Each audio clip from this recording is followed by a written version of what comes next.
বেশ কয়েক বছর যাবৎ শান্তিপুর সূত্রাগড় অঞ্চলের জগদ্ধাত্রী শোভাযাত্রায় শোভা থাকলেও যাত্রা নেই। সারা বছরের পরিকল্পনায় বহু অর্থ খরচ করে বিভিন্ন বারোয়ারি আলোকসজ্জা, বিভিন্ন বিষয়ে মডেল, অভিনব বাজনা, নানান বিষয়ের জীবন্ত মডেল সমস্ত কিছু থাকলেও বৃথা হয়ে দাঁড়াচ্ছে গতিহীন শোভাযাত্রার জন্য। এজন্যই প্রশাসন ও পুজো উদ্যোক্তা পারস্পরিক দোষারোপের মাঝে উঠে আসলো রাস্তার ভৌগোলিক অবস্থান। তবে এ নিয়ে প্রশাসন মিটিং যতই হোক না কেন তা আন্তরিক নয় বলেই জানালেন অনেকে। অন্যদিকে পুজোর সংখ্যা বৃদ্ধি হয়েছে যথেষ্ট, অথচ রুট রয়েছে একই। তাই শোভাযাত্রায় সুদীর্ঘ বিকল্প পথ নিয়েও চিন্তাভাবনার সময় এসেছে। দীর্ঘদিন শোভাযাত্রার সাথে যুক্ত প্রবীণরা জানাচ্ছেন যে বিভিন্ন পুজো উদ্যোক্তারা নিজেদেরই সিদ্ধান্ত নেওয়া উচিত, আর তাতেই সহযোগিতা করবে প্রশাসন। অন্যদিকে পুরসভার পক্ষ থেকেও বিসর্জন ঘাটের সংখ্যা বৃদ্ধি, শোভাযাত্রার পথ নিয়েও চিন্তাভাবনা করা উচিত বলে মনে করছেন অনেকে। আর আজকের এই আলোচনা একান্তই তাদের ব্যক্তিগত অভিজ্ঞতা এবং সমাধানের প্রচেষ্টা মাত্র। পৃথিবীর 3 ভাগ জল 1 ভাগ স্থল, তাই পানীয় জলের অভাব নেই। কিন্তু বিশুদ্ধ পানীয় জল একটাই, বৃষ্টি অ্যাকোয়া। প্রতি ফোঁটায় আনে তৃপ্তি, মেটায় তেষ্টা। বৃষ্টি অ্যাকোয়া, বিশুদ্ধ পানীয় জল। শোভাযাত্রা দেখছেন বা করেছেন, কি বুঝছেন সমস্যাটা আদৌ কোথায়? এই ঠাকুরগুলো মুন্সিপালিটি যখন আসছে ওই দিক দিয়ে ঘুরে, গান্ধী পাড়া দিয়ে ঘুরে, তখন এইখানে এই গোল রাউন্ডটা জাম্প হয়ে যাচ্ছে। এর জন্যে মানে পজিশনটা বড় করতে হবে। বড় করতে গেলে আপনাকে ওই মুন্সিপালিটি যখন ঠাকুরটা এদিকে আসছে তখন এদিকে না এসে ছুটো পাড়াতে ঢুকিয়ে ওই অন্তত ওই তীরের হাতে ওখান দিয়ে এসে জলের ট্যাঙ্কে উঠতে হবে। ওখানে অন্তত 20 ঠাকুর জায়গা পাবে। হ্যাঁ, তখন ঠাকুর রানিং থাকবে। আর তাহলে এইভাবে দাঁড়িয়ে থাকতে হবে। আর কলোনি যে ঠাকুরগুলো আসে তারা কেউই যায় না, সব একবার ঘুরে এই রাউন্ডে একবার ঘুরে বাড়ি চলে যায়। যতক্ষণ এরা না ঢুকবে বাড়ি যাবে ততক্ষণ মানে এই রোডটা খালি হবে না। এই যে ফিরে যাওয়ার পদ্ধতি, এটা কি ডিউটি অফিসার যারা আছেন তারা কি বুঝতে পারছেন? তারা কি সঠিক আমি সেটা আমি বলতে পারবো না, আমি মিটিংয়ে যাই না। আচ্ছা, হ্যাঁ, আবার যে ঘুরে ঘুরে দেখি তাতে দেখা যায় মুন্সিপালিটি যখন ঠাকুরটা আসে সরভুজ বাজার দিয়ে চৌরঙ্গি মোড় আসছে, এই গোল রাউন্ডটুকুই ঠাকুর জাম্প হয়ে যায়, কিন্তু ছুতোর পাড়া দিয়ে কোনো ঠাকুর থাকে না। তার মানে শোভাযাত্রার পথটা বাড়ানোর দরকার। আচ্ছা, একটু বড় করার দরকার। আচ্ছা, এক্ষেত্রে একটা জিনিস কি মনে হলো না, কোথাও কি কোনো মনে হয়েছে যে বারোয়ারিগুলো অনেকক্ষণ বেশি সময় কাটাচ্ছে? কোনো বাজে দেখা গেল সময় জায়গা পেলে ঠিক চলে যাবে, জায়গা পাচ্ছে যেতে পারছে না। আচ্ছা, দেখলাম তো ঘুরে রাউন্ড প্রত্যেক ঠাকুরে দাঁড়িয়ে আছে। আপনি পুরোটাই ঘুরেছেন? একবার, 2বার ঘুরলাম। আচ্ছা, তাহলে এই সমস্যাটাই বুঝলেন? হ্যাঁ, এই এখানে পজিশনের রোডটা একটু বড় করতে হবে। বড় করতে গেলে ছুটোর পাড়া দিয়ে পিলে হাট দিয়ে জয়ের ট্যাঙ্ক এইটুকু, মানে এই যেগুলো মুন্সিপালিটি যেগুলো আসছে সেগুলো এই রাউন্ডটা ঘুরলে অন্তত 20 ঠাকুর জায়গা পাবে। আচ্ছা, 20 ঠাকুর জায়গা পাই তাহলে রোডটা বড় হয়ে গেল। কিন্তু এই বড় হচ্ছে না, চিরাচরিতভাবে একই রুটে একইভাবে চলে আসছে, অথচ ঠাকুরের সংখ্যা বাড়ছে।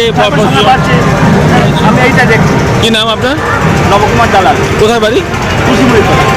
প্রতি বছর এত মানুষ ফিরে যাচ্ছেন, শেষ পর্যন্ত দেখতে পাচ্ছেন না, আবার ওনারাও আয়োজন করেছে অথচ দেখাতে পারছেন না। কোথায় গলতটা রয়েছে? পরিকল্পনায় গলদ। প্রথম থেকে প্রশাসনিকভাবে যে মিটিংটা করা হয় সেখানে যা সিদ্ধান্ত নেওয়া হয় কার্যক্ষেত্রে তা গ্রহণ করা হয় না, এবং পারিবারিকদের সঙ্গে প্রশাসনের যে কমিউনিকেশন থাকা উচিত আমাদের মনে হয় তার কোনোটাই থাকে না, যার ফলে এই যে শোভাযাত্রার যে সচলতা থাকা সেটা সম্পূর্ণ বিনষ্ট হয়। এবং এটা হচ্ছে, এটাতে যদি প্রশাসন সচেতন না হয় আগামী দিনে এই পরিস্থিতিতে মানুষ বিরক্ত হয়ে একে বর্জন করবে। সব ক্ষেত্রে একই ব্যাপার, যেন কালী পুজোর ক্ষেত্রে একই দেখা গেছে। তাই তো প্রসঙ্গক্রমে তাই তো আসে। রাসের কি মনে হচ্ছে? রাসের ক্ষেত্রে খুব সংশয়, এটা নিয়ে আমাদের খুব সংশয় যে রাস সবারই কাছে একটা মানে আকাঙ্ক্ষার, এবং সেই রাস থেকে শুধু শান্তিপুরবাসী তো নয়, গোটা বিশ্বের লোক সেখানে আসে এবং বহুত বয়স্ক মানুষ আসে। তাদেরকে দেখানোটা এবং এই যে বারোয়ারিগুলোর 1 বছর ধরে পরিকল্পনা তাকে মেলে ধরাটা, এটা নিয়ে আমরা সত্যি এই পরিস্থিতি দেখে খুব সংশয় অনুভব করি। হতে পারে। নাম আর পরিচয়? আমি সৌমেন শাহ, শান্তিপুর কেন্দ্রীয় ব্যবসায়ী কল্যাণ সমিতির যুগ্ম সম্পাদক। আপনাদের রাসের এবং জগদ্ধাত্রীর অভিজ্ঞতা রয়েছে, কি কারণে মনে হচ্ছে এরকম পরিস্থিতি? এটা আমাদের কাছে খুব লজ্জার এবং দুঃখের। আমরা 29 বছর ধরে আরও ভালো করবার জন্য শান্তিপুর পূর্ণিমা মিলনী সম্মান দেয়, কিন্তু সেই সম্মান দিতে গিয়ে আমাদের যে অভিজ্ঞতা হচ্ছে তার শুভকর নয়, খুব দুঃখজনক। এই কারণে যে আমরাই আমাদের এই ঐতিহাসিক আকর্ষণীয় বর্ণনীয় শোভাযাত্রা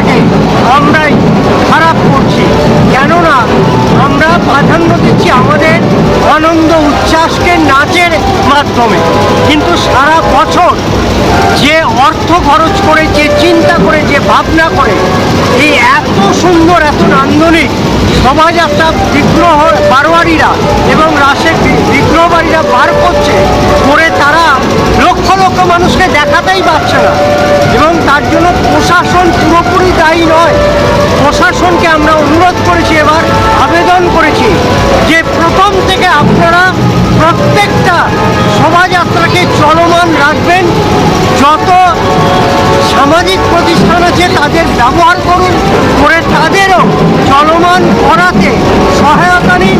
আর পুজো কমিটিগুলো আবেদন করেছি যে আপনারা যদি দেখাতে চান, যদি এত পরিশ্রম, অধ্যাবসায়, এত সৃষ্টি, এটাকে যদি দেখাতে চান, তাহলে অবশ্যই সামনের প্রতিমাও যাতে চলমান হয় আপনাদের দায়িত্ব, শুধু প্রশাসনের। তাহলে গলতটা কোথায় হচ্ছে?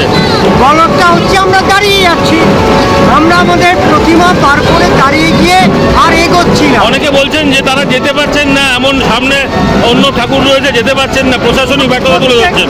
যদি আমার ঠাকুর আগিয়ে যায়, দাঁড়িয়ে যায়, আগিয়ে যায় এবং দাঁড়িয়ে যায়, পেছনের ঠাকুর যাবে না। আর সূত্রাগড় অঞ্চলে প্রশাসন রাস্তা, তাহলে প্রথম তো কেউ একজন দাঁড়িয়ে আছেন, হ্যাঁ। তিনি কেন দাঁড়িয়ে আছেন? তার আগে প্রশাসন কেন দেখছে না? শান্তিপুরে রাসের ক্ষেত্রে এই সমস্যা নেই। আমরা জানি যে আমাদের পুরো রাস্তাটা ডিম্বাকার, ওখানে যদি আমরা সবাই মিলে পরস্পর সহযোগিতা করি তাহলে অনেক তাড়াতাড়ি এবং প্রত্যেককে দেখিয়ে সবাই একটা শেষ করতে পারবো। সূত্রাগড়ের ক্ষেত্রে অসুবিধা আছে, সেটা হচ্ছে যতক্ষণ না ওরা একটা এন্ডিং পয়েন্টে অর্থাৎ বিসর্জন ঘাটে পৌঁছচ্ছে ততক্ষণ আরেকজন এগোতে পারছে না। তার মানে এদের যে জায়গাটা, ভৌগোলিক যে পশ্চিম রাস্তা, সেটা যথেষ্ট ন্যারো। একজন গিয়ে শেষ করে চলে গেলে আরেকজন ঘাটে যাচ্ছে, এইটা সঠিক। শোভাযাত্রার পথে কি পরিবর্তন করার প্রয়োজন মনে করছেন? ভীষণভাবে দরকার, এবং একাধিক ঘাট, একটা ঘাট নয়, একাধিক ঘাটে যদি করা যায় তাহলে জিনিসটা খুব সহজ সরল হবে। আপনার নাম, পরিচয়? রূপায়ণ চৌধুরী, শান্তিপুর পূর্ণিমা মিছিল। সকলের বিসর্জন হয়ে যাওয়ার পরে মা সবার শেষে যান, এটা স্বাভাবিক, কিন্তু এত বেলা কি হয়? দেখুন, বিষয়টা হচ্ছে যে একটা কমিউনিকেশনের প্রবলেম যদি এতটা হয়, তাহলে আগামী দিনে চড়কতলা বারোয়ারি শোভাযাত্রায় অংশগ্রহণ করবে কি না এটা ভাবতে হবে। কারণ আমরাও রক্ত মাংসের মানুষ। তো গতকাল আমরা প্রায় 1.5 থেকে 2 ঘন্টা এমন একটা জায়গায় দাঁড়িয়ে রয়েছি। প্রশাসনটা তোলার পরে প্রথমে সরগুজা বাজার মোড়ে আমরা দাঁড়িয়ে থাকলাম, মানে আচার্যপাড়ায় ঢোকার মুখে প্রায় আধা ঘন্টা, কামলিপাড়ার মুখে দাঁড়িয়ে থাকলাম প্রায় 40 মিনিট কি 1 ঘন্টার ওপর। আবার মুন্সিপাড়া শেষ করে কেসিদাস রোডে আমাদের উঠতে রীতিমতো বাধা দেওয়া হলো যে তোমরা ওদিক দিয়ে ঘুরে আসো, চৌরঙ্গি হয়ে আসো। এটা নিয়ে ভাবতে হবে ভবিষ্যতে। আমরা অভিযোগ করছি না, কিন্তু এরকমভাবে শোভাযাত্রা করা যায় কি না সেটা নিয়ে প্রশ্ন থাকলো। এর আগে আপনাদের তো সবার শেষেই বিসর্জন হয়, কিন্তু সেটা রাত্রিবেলায় তো হতো সেটা। হ্যাঁ, চলে যাওয়ার পরে এবার আমরা যখন এত গহনা নিয়ে মাকে নিয়ে আসছি, এবং তারও তো একটা সিকিউরিটির ব্যাপার থাকে। আমরা সকালবেলায় যখন পাড়ায় পৌঁছেছি তখন 4:30। এখন কি আদৌ আপনারা আসার সময় কোনো সিকিউরিটি চোখে পড়েছে? দেখিনি, আমাদের সদস্যরা নিজেরাই মাকে তাদের জন্য সারা রাত তারা পাহারা দিয়েছে। এখন এই যে বিসর্জনের সময় দিনের মুখ দেখতে হচ্ছে, এটা কত বছর ধরে? তো হয়ে গেল, লাস্ট 4-5 বছর তো এরকমই চলছে। এই বছরের মতন সবচেয়ে বেশি কখন হয়? এবছরের মতন হয়নি, এবছর আরো দেরি হলো। এখন কটা? মোটামুটি 12:30। এখন প্রায় 12:30। এখন গহনা তোলার কাজ চলছে, আরো আধা ঘন্টা লেগে যাবে, কারণ এটা গহনা করার। তো সকাল থেকে মানে 6টা, 7টা, 8টা এই সময়গুলোতে কি সমস্যা ছিল? দেখুন, এই সময়গুলোর সমস্যা হচ্ছে কি, সারা রাত ধরে একটা ঠাকুরকে নিয়ে যাওয়ার পরে আমাদেরও তো একটা টিম লাগে যারা এই কাজটা করে। সবার পক্ষে তো সবসময় টানা সময়টা থাকা অসুবিধা হয়ে যায়। তার জন্য 1-2 ঘন্টার তো এমনি একটা সময় বেঁধে দেওয়া হয় বা একটা নাম্বার দেওয়া হয়, সেইটা কটার সময় ছিল মোটামুটি? সে সমস্ত তো আমরা টাইমেই মোটামুটি ঠাকুর বার করার চেষ্টা করি প্রত্যেক বছর। কিন্তু ওই যেটা বললাম, সরবুজা এবছর আপনাদের সিরিয়াল আর সময় কোন সময় ছিল? সিরিয়াল ছিল 41 সময়টা একবার দেখে নিতে হবে, কারণ সবাই তো আমাদের তো ডিপার্টমেন্ট ভাগ করা থাকে। সেটাও রাত্রের দিকে কি? রাতে তো অবশ্যই, দিনের বেলা। হ্যাঁ, সেটা আনুমানিক কটার সময় হতো? 7টা ধরেই চলতে পারে, সন্ধ্যে 7টা। তো সেই মতনই আপনারা উপস্থিত? 7টা, 7:30 মধ্যেই আমরা রোডে উঠেছি। তার পরবর্তীকালে এত দেরি? এই যে বিভিন্ন জায়গায় জায়গায় যা আপনাদেরকে বলা হচ্ছে যখন না উঠতে, সেটা কি কারণে? মানে আপনাদের কোনো গাফিলতি দেখিয়ে? গাফিলতির বিষয় না, বিষয়টা হচ্ছে যে প্রশাসন যেটা জানিয়েছিল যে রাস্তা জাম হয়ে গেছে। এখন যদি আমরা সহযোগিতা করে এগিয়ে যাই ঘাটের দিকে বা ইমার্শনের দিকে, তাহলে প্রশাসনটা সচল হতে পারে। মানে অন্যদের ক্ষেত্রে চড়কতলা বারোয়ারিকে বলা হচ্ছে যে তোমরা স্যাক্রিফাইস করো, যেটা 297 বছরের ঐতিহ্য চন্দ্রচূড় তর্কচূড়ামণি নিজের পুজো, জগদ্ধাত্রী পুজোর বিধি যে ঠাকুরের থেকে শুরু হয়েছে তাকেই যদি স্যাক্রিফাইস করতে হয় তাহলে জগদ্ধাত্রী পুজোর ঐতিহ্যটাই তো শেষ হয়ে যায়। এই যে প্রশাসনিক যখন মিটিংগুলো হয় তখন তো এইরকম চিরাচরিত সমস্যার কথা প্রতি বছরই আলোচনা হয়। হ্যাঁ, তো সেটা এবার আপনারা বিচার করুন, সেটা শান্তিপুরের জনগণ বলবে। এটা দুক্ষেত্রে একটা রয়েছেন যারা পৌর প্রতিনিধি রয়েছে, যারা জনপ্রতিনিধি রয়েছে, তারা বিষয়টাকে দেখা উচিত। একটা অভিযোগ ওঠে উদ্যোক্তাদের ক্ষেত্রে অনেকটা সময় তারা সময় নষ্ট করছেন রাস্তার উপরে একদিক থেকে, অন্যদিকে প্রশাসনিক যারা অভিজ্ঞ তারা এখানে উপস্থিত হন না, অনেকেই জানেন না কোন পথ দিয়ে ফিরে যাবেন বাড়ি, এরকম নানান রকম। তো কথা বলছিলাম, অনেক হিন্দিভাষীরা ছিলেন, তারা তো বুঝতেই পারছেন না বিষয়টা কী হয়, তারা তো আবেগতে জানেন না, স্বাভাবিক কথা। সেটা প্রশাসনিক সিদ্ধান্ত, তারা কাকে নিয়ে করবে না করবে। আমরা সঠিকভাবে যেতে পারলেই আমরা খুশি। আমরা তো রাস্তায় কোনো হুজ্জুটি করছি না, কোনো অপব্যবহার করছি না, কারোর সঙ্গে কোনো ঝঞ্ঝাটে যাচ্ছি না। আপনার নাম পরিচয়? আমি কিশোরী মোহন দাস, যুগ্ম সম্পাদক, চরকতলা বারো। দাদা, ঐতিহ্যমণ্ডিত যে সূত্রাগড়ের যে শোভাযাত্রা অনুষ্ঠিত হয়েছে গতকাল, সে প্রসঙ্গে নানান রকম প্রশ্ন হচ্ছে। সাধারণ মানুষ যেমন অপেক্ষায় প্রতীক্ষায় থাকেন, আবার বারোয়ারিগুলো বা বিভিন্ন পুজো উদ্যোক্তা তারাও প্রচুর টাকা খরচ করেন মানুষকে দেখানোর জন্য, অথচ গতিশীল ছিল 8টা-10 রাত্রির 8টা কিংবা 10টা পর্যন্ত, তারপর থেকে যেভাবে দেখা চিরাচরিত সেই। কি মনে করেন দায় কার? মানে বারোয়ারিগুলোও কিছু নেগলিজেন্সি আছে নাকি পুলিশ প্রশাসনেরও আছে? দেখুন, এই বিষয়টাই পারস্পরিক দোষারোপ করে সমাধান মিটবে বলে আমার মনে হয় না। আমাদের যেটুকু উপলব্ধি, আমরা জন্মসূত্রে সূত্রাগড়ের মানুষ এবং যবে থেকে জ্ঞান হয়েছে তবে থেকে এই উৎসবটা দেখে আসছি।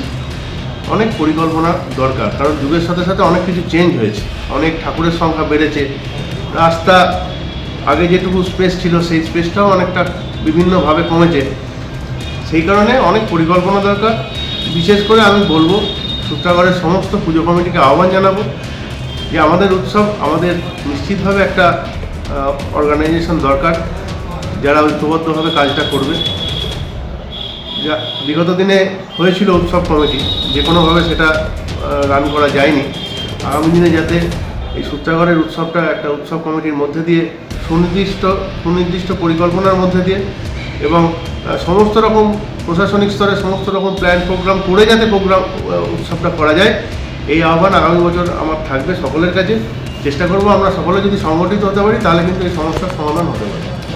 বেশ কিছু জায়গায় আপনাদের নিজেদের এলাকারও যে পুজো আছে, লঙ্কাপাড়া বারোয়ারি, খুঁজে কালীতলা, এদেরকে নানান যে পথ দিয়ে ওনারা ফিরে অভ্যস্ত সেই পথ দিয়ে ফেরানো হয়নি, সোজা ফেরত দেওয়া হয়েছে।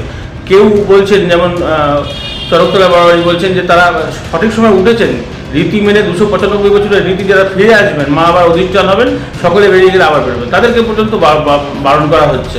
দেখুন, বিষয়টা হচ্ছে প্রশাসনের তো উদ্দেশ্য থাকে না কোনো রীতি রেওয়াজে বাধা দেওয়া, কিন্তু এমন একটা সিচুয়েশান তৈরি হয় যখন কিছু করার থাকে না। হয়তো আমরা যেটা উপলব্ধি করেছি যে ওইখানে প্রশাসন করেছে তার মতো করে করেছেন, কিন্তু কোথাও কোথাও হয়তো কম্বিনেশনের একটু অভাব রয়ে গেছে। এই কম্বিনেশনটা যদি ঠিক থাকে প্রশাসনের সাথে পুজো কমিটিগুলোর, তাহলে আমার মনে হয় এই সমস্যার সমাধান হতে পারে। আমাদের অনেক কিছু নিয়ে চিন্তা ভাবনা করতে হবে, আমাদের শোভাযাত্রার রুট নিয়ে চিন্তা ভাবনা করতে হবে, আমাদের ঠাকুরের বর্তমান সংখ্যা নিয়ে চিন্তা করতে হবে, আরও কিছু পরিকল্পনা আছে যেগুলো একসাথে হওয়া ছাড়া সেটা সম্ভব নয়। মূলত পুলিশ প্রশাসন তো সহযোগিতা করবে, সেক্ষেত্রে নিয়ন্ত্রক তো হতে পারে না। অবশ্যই আমাদের উৎসব আমরা নিশ্চিতভাবে রীতি রেওয়াজ মেনে পালন করব, প্রশাসন সেখানে সহযোগিতা করবে, এটাই চিরাচরিতভাবে হয়ে আসছে। এখানেও আমি প্রশাসনের সহযোগিতার বিষয় লক্ষ্য করেছি, কিন্তু কোথাও যেন একটু ছন্দপতন হলো, আমাদের অনেককেই অনেক কিছু পুরনো রীতি ভেঙে করতে হলো। এটা আশা করব আগামী দিনে যাতে আমরা আরও পরিকল্পনা করে আরও প্রশাসনের সাথে একসাথে বসে আলাপ আলোচনার মধ্যে দিয়ে যদি একটা সঠিক রাস্তা বের করতে পারি তাহলেই এটা সমাধান হবে। আর বিসর্জন ঘাটের ক্ষেত্রে একটা ঘাট হয়ে রয়েছে, অন্য কোনো ঘাটের কথা বিকল্প ভাবার কথা মনে হতে পারে? সেই ব্যাপারে তো পুরোটাই নির্ভর করছে পৌর কর্তৃপক্ষের ওপর। যদিও বা উৎসবের সময় আমাদের মাননীয় চেয়ারম্যান সাহেব বলেছেন যে আমরা বিকল্প চিন্তাভাবনা করছি। আমি তো বললাম যেটা চিন্তাভাবনাই হোক, আমাদের শহর, আমাদের উৎসব, মূল চিন্তাভাবনাটা আমাদের করতে হবে। সেখানে প্রশাসনকে নিয়ে যাতে একটা সঠিক একটা পরিকল্পিত চিন্তাভাবনা যাতে বাস্তবায়িত হয় সেই চেষ্টা করি। আরেকটি বিষয় শোনা গেল যেটা আমরা জানতে পেরেছি, প্রায় আনুমানিক বলছে আমি 40-45টা ঠাকুর হয়তো পারমিশন আছে, অথচ দেখা গেল প্রায় 80টা। একটা সময় দেখা যাচ্ছে পুরো প্রসেশন রোডটা কোলাপস হয়ে যাচ্ছে, মানে ঘাটে কেউ না গেলে আর কোনো স্পেস পাওয়া যাচ্ছে না। তো এটা থেকে যারা পারমিশন নেননি বা পাননি, যে কোনো কারণেই হোক, তাদেরকে পরের দিন শোভাযাত্রার অনুমতি দেওয়া হলো, পারমিটেডগুলো একদিন হলো এরকমভাবে আমি সেই কথাটাই বলছিলাম যে এই বিষয়টা অনেক চিন্তাভাবনার বিষয় আছে, অনেক আলোচনার বিষয় আছে, সুবিধা অসুবিধা বিবেচনা করার বিষয় আছে। বিগত দিনে অনেক পূর্বে আর কি, বহু বছর আগে যে পরিমাণ ঠাকুর বেরোতো এখন কিন্তু তার দ্বিগুণের থেকেও বেশি বেরোচ্ছে। এবার উৎসব বেড়েছে, ঠাকুরের সংখ্যা বেড়েছে, কোনোটাকে বারণ করা সম্ভব না, কিন্তু একটা পরিকল্পিতভাবে যদি সবাইকে অংশগ্রহণ করানো যায় তাহলে এই সমস্যা মিটতে পারে। আগামী দিনে আগে থেকে এই ব্যাপারটি চিন্তা ভাবনা করবেন? নিশ্চিতভাবে আমি তো বললাম যে প্রত্যেকটা উৎসবকেই, মানে শান্তিপুরের প্রত্যেকটা উৎসবই খুব ঐতিহ্যের এবং যেটা প্রাচীন ইতিহাস বহন করছে। প্রত্যেকটা উৎসবই যাতে সংগঠিতভাবে করা যায়। প্রচুর মানুষ এখানে অংশগ্রহণ করে, বাইরে থেকে অনেক মানুষ আসেন। এই জগদ্ধাত্রী পুজো মিটলেই আমাদের জগৎ বিখ্যাত রাস উৎসব শান্তিপুরে, সেই রাস উৎসবের কিন্তু একটা বড় কার্নিভাল এখানে দীর্ঘ অনেক মানে বহু বছর আগে থেকে হয়ে আসছে। সেটাও যাতে কোনো রকম বিঘ্ন না হয়, যাতে সুষ্ঠুভাবে হয়, সেই চিন্তাভাবনাও আমাদের সকলকে করতে হবে, প্রশাসনকেও করতে হবে। তাই প্রত্যেকটা উৎসব যাতে সংগঠিতভাবে হয়, সকলে মিলে আমরা যাতে পরিকল্পনা করে উৎসবগুলোকে বাস্তবায়িত করতে পারি, মানুষ যেটা চায় সেটা যাতে তাদের উপহার দিতে পারি, সেই চেষ্টা আগামী দিনে আমাদের থাকবে। আপনার নাম পরিচয়? বিভাস ঘোষ, প্রাক্তন। দাদা, সূত্রাগড় অঞ্চলে গতকালকে জগদ্ধাত্রীর যে শোভাযাত্রা, সেই শোভাযাত্রা দেখতে প্রচুর মানুষের সমাগম হয়েছিল, কিন্তু তারা 10টা পর্যন্ত ঠিকঠাকই দেখছিলেন, হয়তো তার পরবর্তীকালে কোথাও ছন্দপতন হলো, শোভা ছিল, যাত্রা ছিল না। এরকম কারণ কি হওয়ার মনে হচ্ছে আপনাদের? দেখুন, প্রত্যেক বছরই এই সূত্রাগড়ের জগদ্ধাত্রী পুজোর শোভাযাত্রাটাকে যাতে সুষ্ঠুভাবে, সুশৃঙ্খলভাবে এবং মানুষ যাতে সবাই দেখতে পায়, তার জন্য অনেক রকম পরিকল্পনা প্রশাসনের তরফ থেকে এবং বারোয়ারিদের নিয়ে আমরা আলোচনা করে থাকি, পৌরসভা সকলে মিলিত হয়ে। কিন্তু প্রতি বছরই দেখা যায় যে 2-1 বছর বাদে যে এই শোভাযাত্রাটা অধিক রাত হয়ে যায় এবং সাধারণত রাস্তায় লোকজন কমে যায়, অনেক মানুষ বিরক্ত হয়, তারা প্রশাসনকেও দোষারোপ করেন।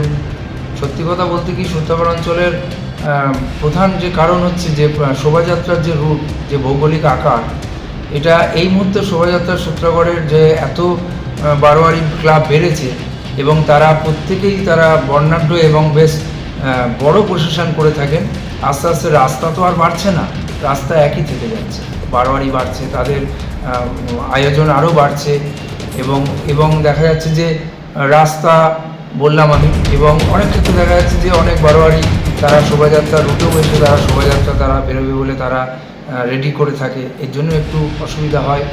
প্রশাসন প্রত্যেকবার এবার ব্যাপক পুলিশের ব্যবস্থা করেছিল, তা সত্ত্বেও আমার মনে হয় যতদিন না বারোয়ারিগুলি নিজেদের ভালো করে বসে তারা একটা সমন্বয় সমিতি গড়ে যে সারা বছরব্যাপীর একটা মানে কাটাছেঁড়া করে যে সুষ্ঠুভাবে কীভাবে, কেন তারা 1 বছর ধরে পরিকল্পনা করেন, অনেক অর্থ ব্যয় করেন যে মানুষকে তারা তাদের প্রতিমা দর্শন করাবেন বা তাদের শোভাযাত্রা আধুনিকতা মানুষের কাছে তুলে ধরবেন, কিন্তু প্রত্যেকবার যেটাতে করে মানুষের বিরক্তির কারণ হয়ে যায় এই অধিক রাত। তো আমাদেরও পৌরসভাগতভাবে আগামী দিনে চিন্তা ভাবনা থাকবে যে কি করে এই শোভাযাত্রা বা আগামী দিনে রাসেরও শোভাযাত্রা মানুষ সারা রাত ধরে দেখতে বিরক্ত হয়, এটা যাতে দ্রুততার সঙ্গে হয়, প্রশাসনও নিশ্চয়ই ভাববে আগামী দিনে। বিভিন্ন বারোয়ারির পক্ষ থেকে একটা অভিযোগ করা হচ্ছে যে এই অভিজ্ঞ এবং শান্তিপুর সম্পর্কে অভিজ্ঞ আছেন এরকম অফিসার আনার কথা হয় প্রতিবারই, কিন্তু এবারে সেই অর্থে চোখে পড়েনি, কি বলবেন? এবারে সূত্রাগড় অঞ্চলে প্রশাসনের ব্যবস্থা ছিল ব্যাপক আকারেই, কিন্তু হয়তো দেখা যাচ্ছে বাংলাভাষী নয় এরকম কোনো অফিসারও থাকতে পারে, বা দেখা যাচ্ছে বিগত দিনে হয়তো তিনি এই শোভাযাত্রা পরিচালনা করেননি এরকম অফিসারও থাকতে পারে, কিন্তু ছিল, তার মধ্যেও ছিল, কিন্তু হয়ে ওঠে না যে কোনো কারণে। এটা অবশ্যই প্রশাসনকে অনেকে অভিযোগ করছেন যে বিশেষ করে দক্ষিণাঞ্চল যেটাকে বলা হয়, সেই দক্ষিণাঞ্চলে যে পুজোগুলো হয় সেই তারা কিন্তু 11টা-12টা পর্যন্ত দাঁড়িয়েছিলেন ঠাই এবং তাদেরকে ঢুকতে দেওয়া হয়েছিল না। তাদের কি ভুল কিছু ছিল, সময়ে উঠতে পারেনি নাকি? হ্যাঁ, এটা প্রতি বছরই একটা দেখা যায়। এবং ওই যে প্রথমে আপনাকে বললাম যে একটা ভৌগোলিক আকার, এবং আপনার শান্তিপুরে দেখবেন রাসে আপনার 1-2 এন্ট্রান্স থেকে ঠাকুর ঢোকে, কিন্তু সূত্রাগড় অঞ্চলে আপনার অনেক দিক দিয়ে ঠাকুর আসছে, কখনো চুনুরিপাড়া স্ট্রিট দিয়ে আসছে, কখনো আপনার এদিকে কেশিদাস দিয়ে ঠাকুর উঠছে, কখনো আপনার চৌরঙ্গি দিয়ে একটা ঠাকুর আসছে, কখনো আপনার চরকতলার দিক থেকে ঠাকুর এসে তারা চৌরঙ্গি দিকে ঢুকছে, আবার কোনো ঠাকুর যখন তারা ঘোরা হয়ে যাচ্ছে সে আচার্যপাড়ার দিকে যাচ্ছে, এবং অনেক মোড় এমন টার্নগুলো যেমন একটা ইউটার্ন নিতে হয় আপনার রূপকালীর এখান থেকে ডান দিকে, যেটা আপনার কেবিসাই রোডে ওঠে। এই যে আপনার ব্যাপক বড় বড় ট্যাবলো এবং আপনার শোভাযাত্রা বর্ণাঢ্য যে এই যে টার্ন নেওয়া এবং তামালিপাড়ায় খুব ন্যারো রাস্তা, সেখানেও অনেকটা টার্ন নিতে হয়। এইসব ক্ষেত্রে দেখা যাচ্ছে যে এগুলো একটা কারণ, কিন্তু সবটাই প্রশাসনের দায়ী করাটা ঠিক হবে না। আমি তো ওই জন্য প্রথমে বললাম যে বারোয়ারিদেরও এই 1 বছর ধরে আগামী দিনে ভাবা উচিত, তারাও একটা রুটম্যাপ তৈরি করুক, তারা নিজেরা বসে। চরকতলা বারোয়ারির মতন বারোয়ারি যার ঐতিহ্য রয়েছে যে তিনি প্রথমে যান খুদেগলি তলায়, তারপর আবার ফিরে এসে অধিষ্ঠান করেন, এরপরে সবার শেষে বেরোন। তারা আগে বলছেন যে সকাল 7:30 পর্যন্ত তারা বিসর্জন হয়নি, তাহলে তারা যাবেন কীভাবে? এরপরে তারা 10টার সময় এসে 1টা নাগাদ বিসর্জন দিলেন দুপুরবেলায়। এরকম অতীতে কখনো হয়নি। বিগত 4-5 বছর ধরে ক্রমশ সময় বাড়ছে, এরপরে হয়তো বিকেলবেলা পরের দিন গিয়ে ভাষণ দিতে হবে এমন পরিস্থিতি। কী বলবেন? না, এটা অবশ্যই যে আগামী বছর যখন প্রশাসনিক মিটিং হবে বারোয়ারিগুলোকে নিয়ে, অবশ্যই তাদেরকে বাধা সৃষ্টি করা হয়েছে নাকি 2-3 জায়গায় উঠতে দেওয়া হয়নি? অবশ্যই চরকতলা বারোয়ারির পক্ষ থেকে যিনি ওই মিটিংয়ে প্রতিনিধিত্ব করবেন তার দায়িত্ব হবে তাদের এই গুরুত্বটা এবং তাদের যে একটা এই সংস্কার আছে এইটা কিন্তু প্রশাসনকে বলতে হবে, প্রশাসন চিহ্নিত করবে, সেইভাবে ওখানে যে ডিউটি অফিসার থাকবে তিনি সেইভাবে ওটাকে আগামী দিনে গাইড করবেন। এবছর হয়েছে, এটা খুব দুঃখজনক ব্যাপার, যাতে আগামী দিনে এটা না হয় এটা অবশ্যই প্রশাসনকে দেখতে হবে। আপনার নাম পরিচয়? শুভজিৎ দে, শান্তিপুর পৌরসভার চেয়ারম্যান ইন কাউন্সিল মেম্বার। মা Manusha builders, MMB distributor, Nadia জেলার সবথেকে বড় বিল্ডার্স। মা মনুষা বিল্ডার্স রড ও সিমেন্টের পাইকারি ও খুচরো বিক্রেতা। আমাদের ঠিকানা পদ্মবিলা ঠাকুরবাড়ি, চাকদা। নদিয়ার সব থেকে বড় English medium school JRS public school প্রায় 35 বিঘা জমির ওপর গড়ে উঠেছে বিশাল ক্যাম্পাস। নার্সারি থেকে শুরু করে উচ্চ মাধ্যমিক, ITI college, law college, B.Ed college, ভর্তি চলছে। JRS পাবলিক ব্যালকনি বা সিঁড়ির রেলিং, মডিউলার কিচেন বা ড্রয়িং রুম, এক কথায় আপনার স্বপ্নের বাড়িকে করে তুলুন আরো সুন্দর। Chakdaha ply centre, gorgeous look বা কোয়ালিটি সবে 3 নম্বর 1 Chakdaha ply centre. Chakdaha ply centre, KBM Chakdaha, Nadia. কোথায় ইনভেস্ট করবেন, কেন করবেন বুঝতে পারছেন না তো? সঠিক গাইডলাইন পেতে আজই আসুন নদিয়ার চাকদাতে নিবেদিতা প্রাইভেট লিমিটেডে। Nivedita private limited, marketing and distribution service. Chakdah aluminium centre, ply, কাঁচ, laminates, kitchen fittings, door lock, window ও অ্যালুমিনিয়ামের খুচরো ও পাইকারি বিক্রেতা। চাকদা অ্যালুমিনিয়াম সেন্টার, পূর্ব লালপুর 50 নম্বর রেলগেটের পাশে, চাকদা, নদিয়া। হোমওয়ার্কটা করেছো? হ্যাঁ স্যার। এ বাবা, ভুল করেছো কেন? চোখে কেমন ঝাপসা দেখছি, লিখতে আর পড়তে খুব সমস্যা হচ্ছে। চাকদার মডার্ন অপটিক্স থেকে ভালো চোখের ডাক্তার দেখিয়ে নাও। প্রতিদিন প্রকৃত চোখের ডাক্তার ও দৃষ্টি বিশেষজ্ঞ মডার্ন অপটিক্স, চাকদহে। স্যামসাং, জিও, রিয়েলমি, নদিয়ার একমাত্র অথরাইজড ডিস্ট্রিবিউটর ঘোষ কমিউনিকেশন, থানার মোড়, চাকদা।